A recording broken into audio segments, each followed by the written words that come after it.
इसके पहले हम यह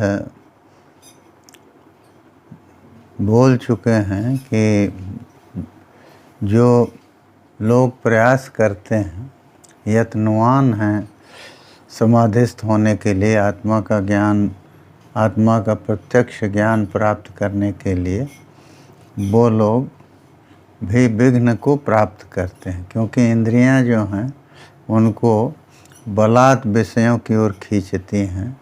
इसलिए यह आवश्यक है कि इंद्रियों को बस में करके और फिर भगवान को ही सर्वश्रेष्ठ समझ करके और फिर निश्चेष्ट होकर के बैठे। युक्त आसीत मत्परः। मत्परः का यही अर्थ है कि मैं वासुदेव ही जिनके लिए पर हूँ, श्रेष्ठ हूँ, ऐसा समझते हुए वो बैठ जाए। तो माने वासुदेव को, भगवान को जब सबसे श्रेष्ठ समझेगा तो एकांत भक्त होगा वो, कि एकदम भक्ति में लीन होगा, वही कर सकता है। इसीलिए वहाँ कहा है विष्णु सहस्र नाम में, न वासुदेव भक्तानाम अभय अशुभम विद्यते क्वचित। वासुदेव के जो भक्त हैं उनका कहीं भी अशुभ नहीं होता। तो ये तो कहे, और ये भी कहे कि बसे ही जैसे इंद्रियाणि तस्य प्रज्ञा प्रतिष्ठिता। तो इंद्रियों का संयम इसलिए ज़रूरी है कि क्योंकि जिसकी इंद्रियां बस में हैं, नियंत्रण में हैं, जो इंद्रियों के अधीन होकर के नहीं चलता, उसी की प्रज्ञा प्रतिष्ठित होती है। तस्य प्रज्ञा प्रतिष्ठिता, वो उसकी प्रज्ञा प्रतिष्ठित है, आत्मा में ही स्थित है, ये समझना चाहिए। और नहीं तो यदि इंद्रियां बस में नहीं है तो क्या होगा?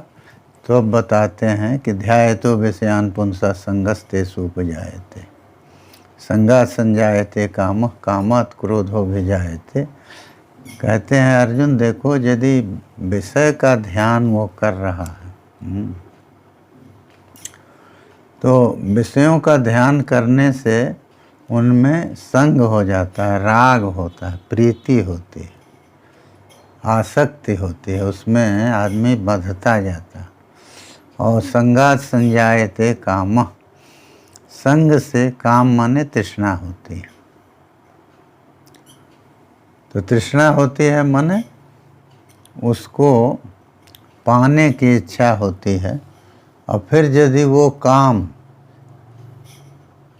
किसी भी बाधक के द्वारा हमें प्राप्त नहीं हुआ, हमारी इच्छा पूरी नहीं हुई, तो जिसने उसमें विघ्न किया है उसके प्रति क्रोध हो जाता है। कामात् क्रोधो भिजायते। और क्रोध से क्या होता है? तो क्रोधात् भवति सम्मोहः।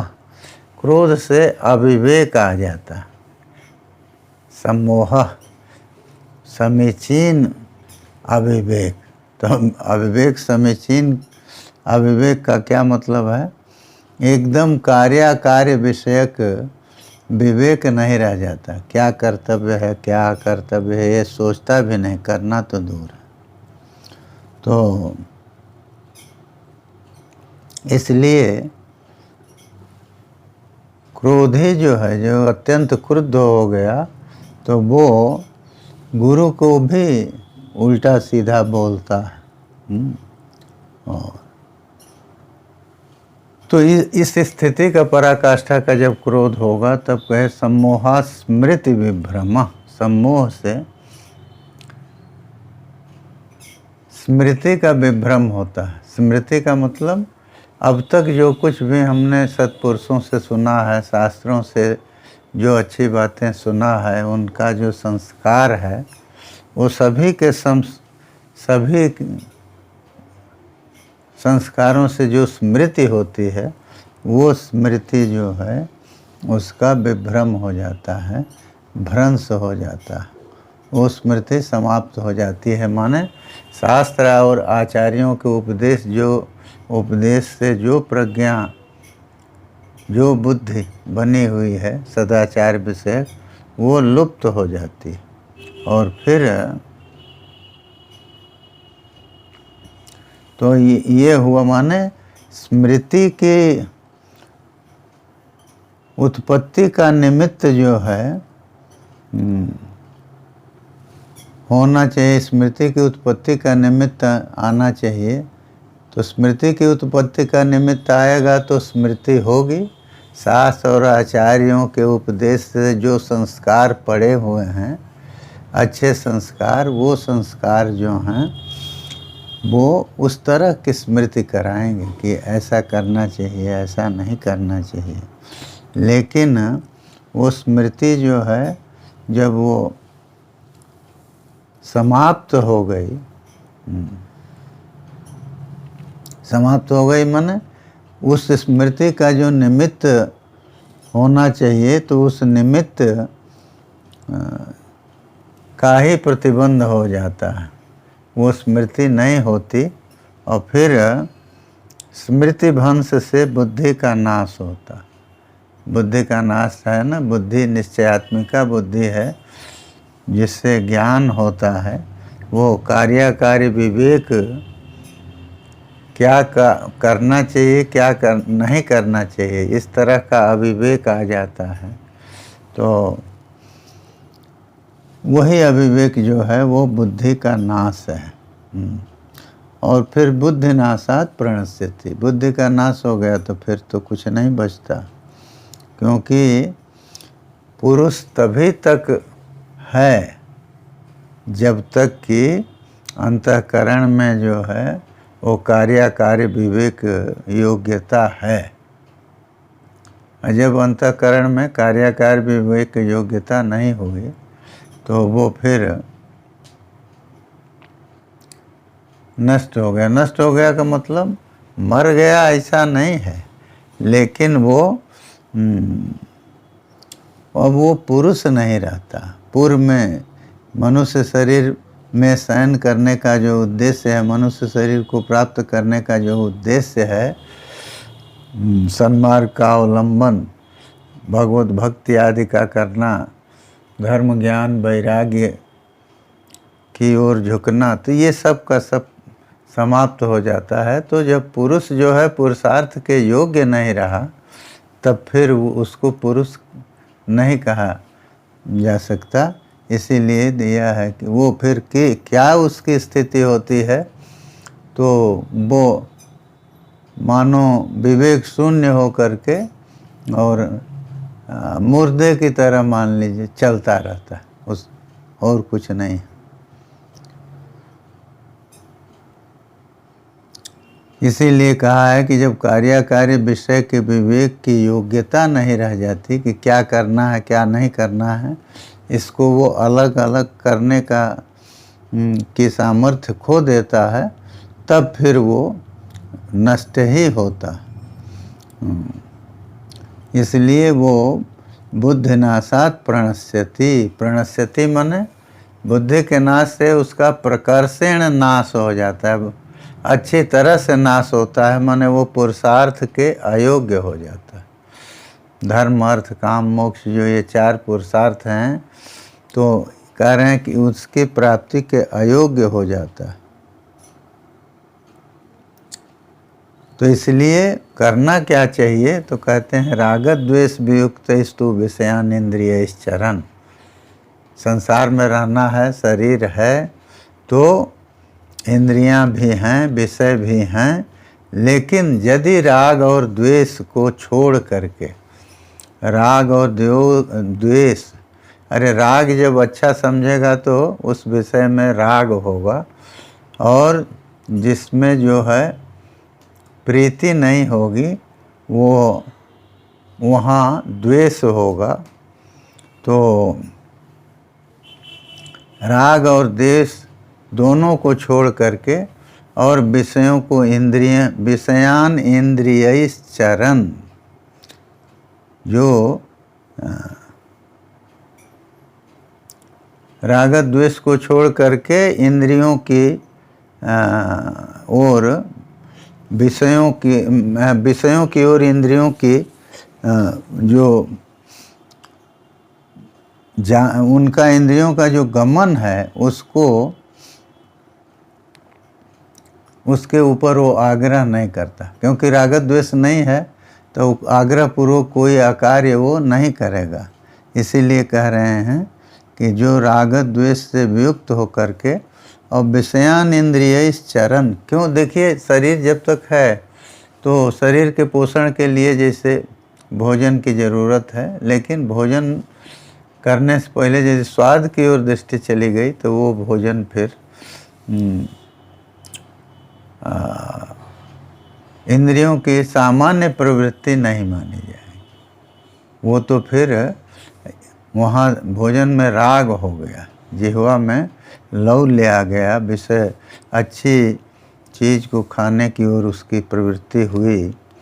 तो इसलिए जो राग द्वेष को छोड़ करके अब विषयों का विषयान इंद्रिय चरण, श्रोत्र चक्षु आदि जितनी भी इंद्रियां हैं उनसे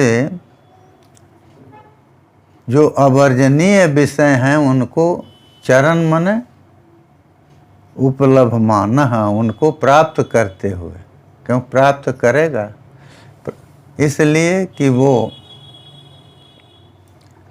जितना आवश्यक है उतना तो वो ग्रहण करेगा ही, लेकिन राग द्वेष नहीं करेगा विषयों में तो फिर उससे वो इंद्रियां बंधन का कारण नहीं बन पाएंगी। तो आत्मवश्य कहा कि कब इंद्रियां बंधन का कारण नहीं बनेंगी, जब वो हमारे अधीन हो जाएंगी, आत्मवश से रहेंगी, तो उस समय इंद्रियों के वशीभूत वो नहीं होगा, इंद्रियां उसके वशीभूत होंगी। तब आत्मवश्य विधेय आत्मा, आत्मवश्य ही इंद्रिय, आत्मा हमारे बस में जो इंद्रियां हैं वो अगर हमारे बस में हैं और उनके द्वारा हम विषय की प्राप्ति कर रहे हैं तो इसलिए तब उस समय हमको क्या होता है, तो आत्मवश्यैर विधेय आत्मा प्रसादम अधिगच्छति। तो विधेय आत्मा माने इच्छा से जिसका अंतःकरण जो है वो विधेय है, वो जहाँ चाहता है वहाँ जाता है मन। ऐसा नहीं है कि मन जो है राग द्वेष आदि के कारण, वासना के कारण कहीं भी चला जाए स्वतंत्र हो करके। तो जो नियंत्रित कर चुका है आत्मा को, मन अंतःकरण को इंद्रियों के द्वारा, अंतःकरण जिसका विधेय है, विधेय है माने विधातुम योग्य है, वो जहाँ उसको धारण करना चाहता है, जहाँ रखना चाहता है वहीं वो जाता, अन्यत्र नहीं जाता।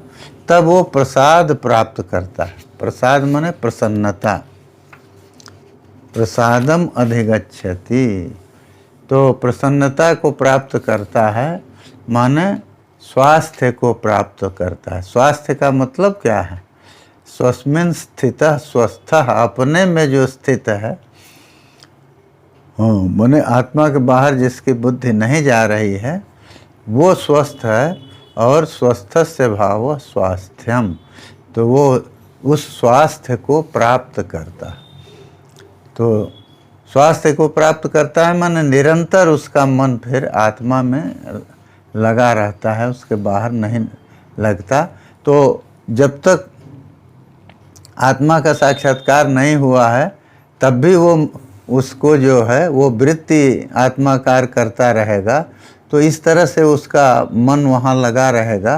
और जब साक्षात्कार हो जाएगा तब तो फिर वो उसके प्रकाशन के बाद जगत का विलय हो जाता है।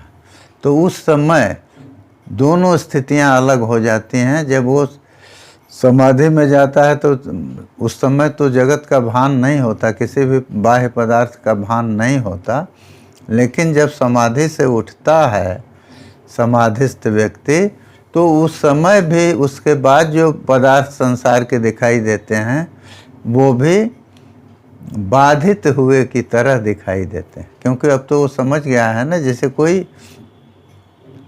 मुर्दा व्यक्ति हो, मर चुका है और किसी कारण बस कुछ देर के लिए मान लीजिए उसका शव ढका हुआ है और उसके शरीर में हलचल दिखाई देती है, तो अब वो देखने वाला ये समझता है कि कोई न कोई कारण है, या तो जिस आसन पर, जिस चारपाई पर या जिस किसी शिविका पर वो रखा हुआ है वो टूटी है या उसमें कोई गति हुई है, तब ये गति दिखाई दे रही है, क्योंकि मृत व्यक्ति में तो वो गति नहीं होगी। तो जैसे मृत व्यक्ति की गति जो है वो सही नहीं मालूम होती, उसी तरह से जो समाधि से उठे हुए लोग हैं, जो समाधिस्थ होकर के बाहर आए हैं, संसार में व्यवहार कर रहे हैं, उनको शास्त्र की दृष्टि में वो बाधितानुवृत्ति कहते हैं। संसार, माया का जो संसार है, जो सब कुछ ये दिखाई दे रहा है, वो बाधित हो चुका है, फिर भी अब उसकी अनुवृत्ति होती है। अनुवृत्ति, अनुपश्चात बर्तन, किसके बाद बर्तन? तो वही समाधि के बाद। तो समाधि के बाद उसका अनुवर्तन जो होता है वो बाधितानुवृत्ति है। तो इसीलिए दे रहे हैं कि तो जब बाधितानुवृत्ति होगी तब वो हमारे लिए कष्टकर नहीं होगा। इसीलिए दिया है कि आत्मवशेर विधेय आत्मा प्रसादम अधिगच्छति। उस समय वो प्रसाद को प्राप्त करता है, कहीं से भी उसको विक्षेप नहीं होता। जब मन में विक्षेप होता है तब वो प्रसाद का अभाव है, प्रसन्नता का अभाव है, स्वास्थ्य का अभाव है। और प्रसाद का फल क्या होता है तो वो बता रहे हैं, प्रसादे सर्व दुखानाम हानिरस्योपजायते। प्रसाद होने पर जब वो अंतःकरण को अपने बस में कर दिया और इंद्रियां जो हैं उसके बस में हो चुकी हैं, तो उस समय जो है कहते हैं सभी दुखों की हानि हो जाती, चाहे वो आध्यात्मिक दुख हो, आधि दैविक दुख हो, आधि भौतिक दुख हो, ये सभी के सभी इनका विनाश हो जाता है। ये उस जति को बाधित नहीं कर पाते। और प्रसन्न चेतसो ह्यासु बुद्धि पर्यवतिष्ठते, कहते हैं कि जो प्रसन्न चेता है, प्रसन्न चित्त हो गया तो बहुत जल्दी उसकी बुद्धि जो है पर्यवतिष्ठते, परितः सर्वतः अवतिष्ठते। तो वो आकाश की तरह शुद्ध हो जाते। जैसे आकाश में नीचे आप देखते रहिए, धरती पर नाना प्रकार की आकृतियाँ दिखाई देती रही हैं, दिखाई देती रहेंगी, और तुरंत ऊपर की ओर आँख को कर दीजिए और नीचे की किसी चीज़ से संबंध न हो तो वो बिल्कुल कोई भी आकृति नहीं आएगी। तो वही कहते हैं कि वो फिर चारों ओर आकाश की तरह हो जाती है। कोई भी आकृति, कोई भी पदार्थ जो हमारे लिए कष्टकर हैं या सुखकर हैं, कोई भी नहीं आते। इसलिए बुद्धि जी का ये पर्यवस्थान कह रहे हैं। तो माने तो हुआ क्या, आत्म रूप से वो निश्चल हो जाती है, क्योंकि आत्मा में तो कहीं कोई न कोई गुण है, न कोई क्रम है, न कोई भी ऐसी चीज़ है जिसके द्वारा हम वहाँ पहले पीछे ये सब का व्यवहार कर सकें। तो एकदम आत्मा में वो बुद्धि निश्चल हो जाती है। तो इसीलिए दिए प्रसन्न चेतसो ह्यासु शीघ्रम, बहुत जल्दी उसकी बुद्धि जो है पर्यवतिष्ठते, वह आत्म रूप से निश्चल हो जाती है। पर्यवतिष्ठते माने निश्चली भवति, निश्चल हो जाती। तो इससे होता क्या है कि ये जो निश्चल बुद्धि वाला व्यक्ति है उसको कृतकृत्यता का अनुभव होता। तो कृतकृत्यता जो है उसमें आती है, तो इसलिए हमको बुद्धि को जो है वो निश्चल करने का प्रयास करना चाहिए, विषयों की ओर से हटाने का प्रयास करना चाहिए। तो यही फल हो गया कि चूँकि जो प्रसन्न चेता है, जिसकी बुद्धि जो है वो आकाश की तरह विषय से शून्य हो चुकी है, उसको वह जो है कृतकृत्यता का अनुभव करता है। देखिए, कृत्य का बोध जब तक रहता है तब तक कष्ट होता ही है कि हम ये नहीं कर पाए, ये करना चाहिए था। इसलिए प्रायः लोगों को अंत में पश्चाताप होते हैं मृत्यु के समय, क्योंकि वो चीज़ें जो जीवन में सोचते रहे हैं उनका उस समय उनके मन में ये आता है कि हम ये नहीं कर पाए।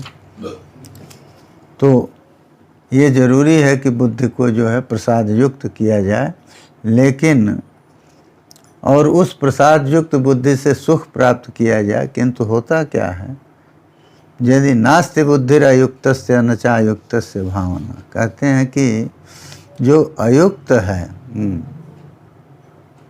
असमाहित अंतःकरण है, युक्त माने जिसका कहीं योग है, संबंध है, तो जो आत्मा में मन का संबंध कर दिया, आत्मा में मन का संबंध हो गया, जोग हो गया, ये मालूम कैसे होगा? तो विषयाकार वृत्ति नहीं होगी, कोई भी सांसारिक पदार्थ जो है उस समय बुद्धि में नहीं आएंगे। तो इसलिए जो आत्म विषयक बुद्धि है वही जो है अंतःकरण की समाधि का सूचक है। तो इसलिए कहते हैं कि जो अयुक्त है, जिसने आत्म स्वरूप में बुद्धि को नहीं लगाया है, जिसके बुद्धि में विषयों का स्फुरण रुक नहीं गया है, उसको जो है बुद्धि नहीं होती। बुद्धि माने बुद्धि किसको कहते हैं? जिससे हम तत्व को जान सकें। तो नास्ति बुद्धिरयुक्तस्य न चायुक्तस्य भावना। और जो अयुक्त है उसको भावना माने आत्मज्ञान का अभिनिवेश नहीं होता। तो आत्मज्ञान का अभिनिवेश जब होगा, एकदम निरंतरीण वो आत्मा का चिंतन करेगा, तब आत्मा का प्रकाशन होगा। तो इसलिए कहे कि जो अयुक्त है उसको बुद्धि नहीं होती। और नास्ति बुद्धिरयुक्तस्य न चायुक्तस्य भावना। और जो अयुक्त है, निरंतर आत्मा में मन को नहीं लगाए हुए है, वो भावना भी नहीं कर सकता, आत्मज्ञान का अभिनिवेश जो है उसको नहीं होता। और नचा भावयतः शांति ही। और जो आत्मा की भावना नहीं कर सका, उसको शांति नहीं मिलती। तो जब शांति नहीं मिलती, इसका मतलब कि वो अशांत है। तो अशांत से कुतः सुखम, तो अशांत को तो सुख नहीं मिलता। ये तो हम देखते हैं, लौकिक जीवन में भी देख रहे हैं। तो इसीलिए दिया नचा भावयतः शांतिर अशांतस्य कुतः सुखम। तो ये निष्कर्ष भगवान सब चीज़ों को बताते जा रहे हैं, कहे कि ये कैसे संसार में मन आता है और कैसे वो विषयों को पकड़ता जाता है। तो कह रहे हैं कि इंद्रियाणाम ही चरताम जन्मनोनुविधीयते। इंद्रियां जो हैं वो चर रही हैं, माने विषय सेवन कर रही हैं। तो इसलिए होता क्या है कि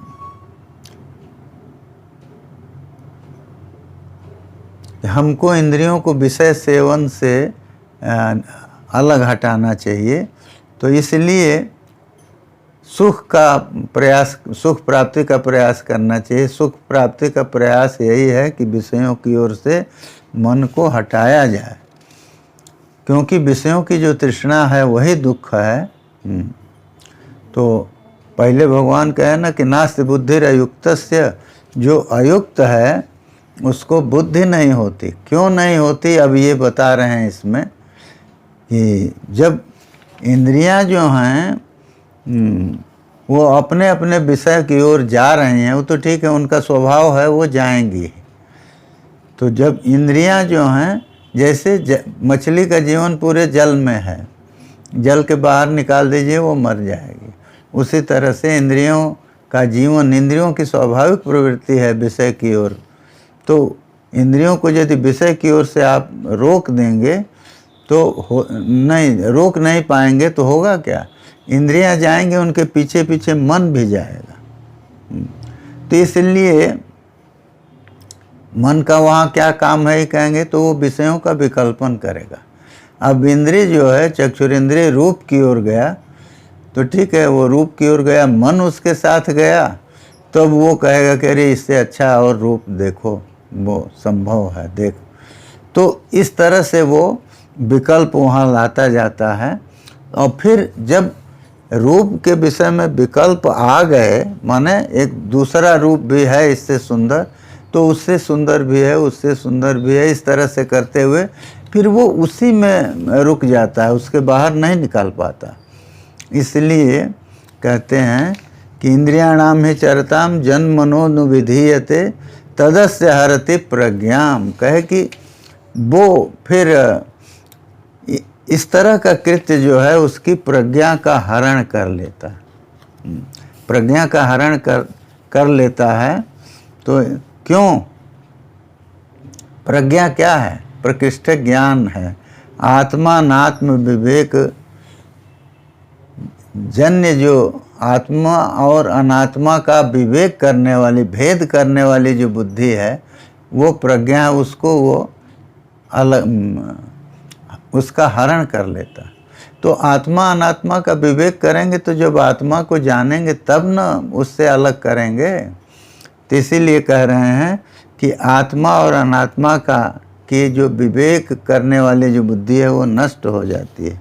कैसे, तो वायुर्नावम इवाम्भसी, जैसे जो लोग रास्ते से चलते हुए और फिर बीच में नदी आ गई, उसमें गए और वायु अचानक नाव में सवार होते ही खूब तेज वायु आ गया, आंधी आ गई, तो उसी तरह तो वो जैसे नाव को वो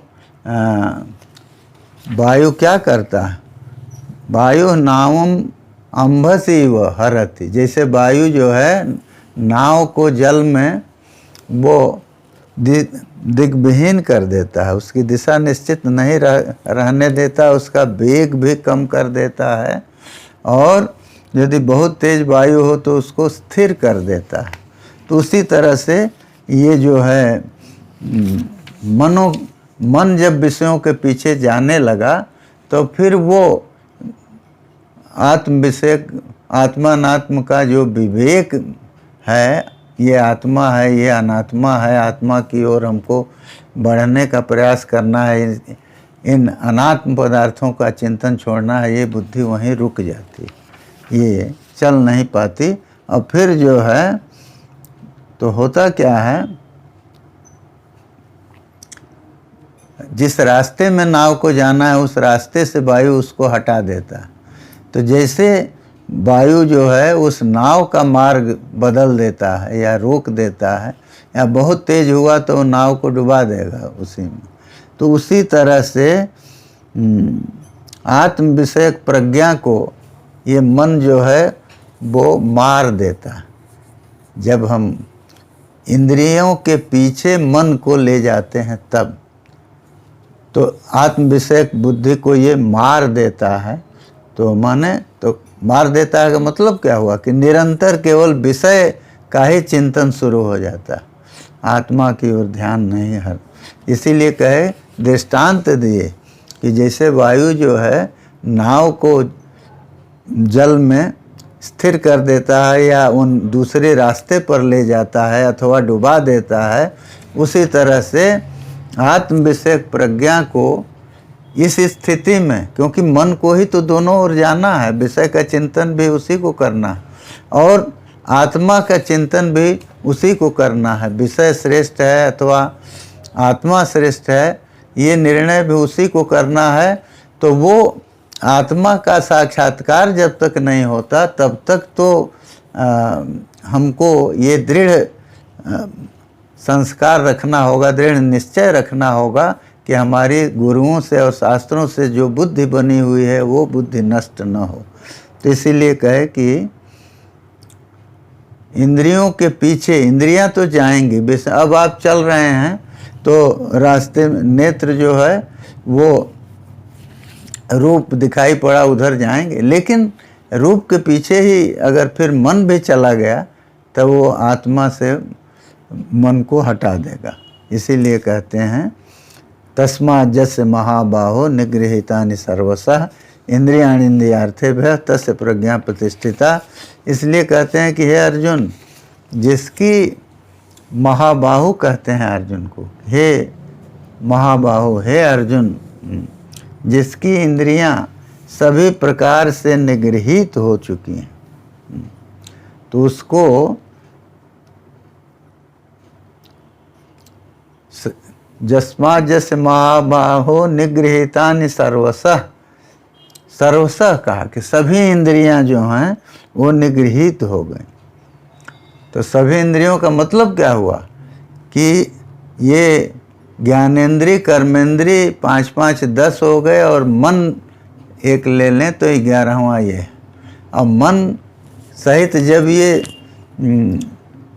11 का नियंत्रण हो गया आपके पास, आप उनके नियंत्रक बन गए, आपकी इच्छा के बिना वो कहीं नहीं जा सकते, तो इंद्रियाणि इंद्रियार्थेभ्यः, और इनका निग्रह आपने इनके विषयों से कर दिया, तब आपकी प्रज्ञा प्रतिष्ठित होगी। तस्य प्रज्ञा प्रतिष्ठिता, क्योंकि अब उस प्रज्ञा में आत्मा को जानने वाली जो बुद्धि है उसमें उस बाधक कोई नहीं रहा, अब वो प्रतिष्ठित हो गई। प्रतिष्ठित कब तक नहीं है? जब तक उसमें चांचल्य है। चांचल्य कब तक है? जब तक कि वो आत्मा और विषय दोनों की ओर जा रही। तो जब केवल विषय की ओर रह गई तब भी नष्ट हो गई वो प्रज्ञा, और जब केवल आत्मा की ओर चली गई तब भी मन जो है समाहित हो जाएगा, तो तब भी वो अपने लक्ष्य को प्राप्त कर लेगा। इसलिए दो ही स्थिति है, या तो अपने लक्ष्य को प्राप्त करेगा या विषयों में जा कर के और लक्ष्य को एकदम भूल जाएगा। इसलिए कहते हैं कि जिसने मन सहित इंद्रियों का सर्वशः निगृहीत कर लिया है, क्योंकि इंद्रियाणि इंद्रियार्थेभ्यः, सभी इंद्रियों को इंद्रियों के अर्थों से जिसने निगृहीत कर दिया। अब देखिए, निगृहीतानि सर्वशः, यदि ये कहें कि वो सर्वशः जो है वो सभी विषयों के लिए कह रहे हैं, तब फिर आगे तो दिया ही है इंद्रियाणि इंद्रियार्थेभ्यः, इंद्रियों को इंद्रिय के जो विषय हैं उनसे जिसने निगृहीत कर लिया। तो सर्वशः का क्या अर्थ है? सर्वाणि इंद्रियाणि, सभी इंद्रियां, मन सहित जो सभी इंद्रियां हैं वो जब निगृहीत हो गई, कहाँ से निगृहीत होंगी? इंद्रियार्थ से, इंद्रिय का अर्थ। तब ये कहेंगे कि ज्ञानेंद्रिय कर्मेंद्रिय का अपना अपना विषय तो निश्चित है, और फिर मन का कौन सा विषय होगा? मन तो संस्कार के अनुसार और भावना के प्रकर्ष के अनुसार वो चिंतन उन चीज़ों का करता है। एकदम ऐसी जगह सोए रहिए और नेत्र आदि सब बंद रहें, फिर भी तो मन विषय का चिंतन करता है संस्कारों के अनुसार। तो कहे कि वही तो निग्रह उसका वही है कि वो उस समय भी विषय का चिंतन न करके आत्मा की ओर जाए, उसको उसका ये स्वभाव बन जाए। पहले उसको बलपूर्वक ले जाना पड़ता है उधर, और फिर उसके बाद जब वो स्वाभाविक रूप से जाने लगे तब वो जो है निगृहीत कहलाएगा, और उस समय उसकी प्रज्ञा प्रतिष्ठित कहलाएगी।